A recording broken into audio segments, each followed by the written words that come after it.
We're talking about weather this morning because 3/4 of the country is waking up to below freezing temperatures as a second winter storm this week makes its way east.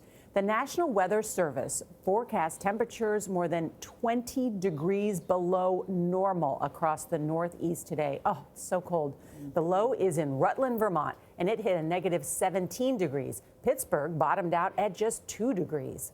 That's as the death toll from last weekend's storm climbs to at least 7. Now a system in the west is dumping snow across parts of Utah and is expected to move into the Midwest and here on the east. DeMarco Morgan is in Groton, Connecticut with the effects of the extreme cold. DeMarco, boy, we feel for you today. Good morning to you. Oh, Gayle, brother, it's cold out here. It is extremely cold and dangerously cold. Actually, Monday was the coldest day here in Connecticut so far for this year. And if you take a look at this boardwalk here at the Eastern Point Beach, you can see it's completely frozen. And it's the ice and the chill that's making this weekend storm very dangerous. For many people across the Northeast, there's really no getting around it. The snow and ice had to be cleared out.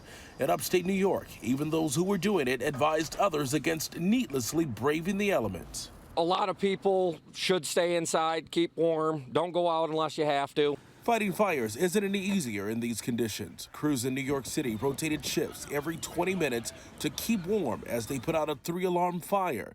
The aftermath shows the building encased in ice.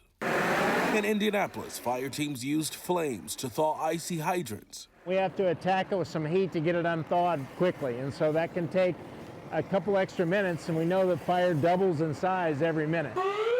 The dangerously low temps followed snow that proved deadly. A 12-year-old girl outside Chicago was killed when a snow fort she built collapsed on top of her.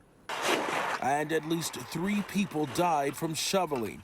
In upstate New York, 70-year-old Frank Tomasi was found on his front steps Monday morning. He suffered a heart attack Sunday night while trying to clear his property. There's a lot of bearing down and upper body work that actually increases your blood pressure as you scoop and shovel that snow and get your arms raised up.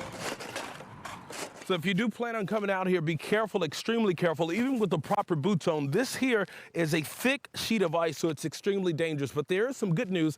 It's expected to warm up by Wednesday. Actually, it will be in the 40s, so that's good news for this area. But when the ice starts to melt, it could also lead to flooding. And there's a chance of snow for this weekend.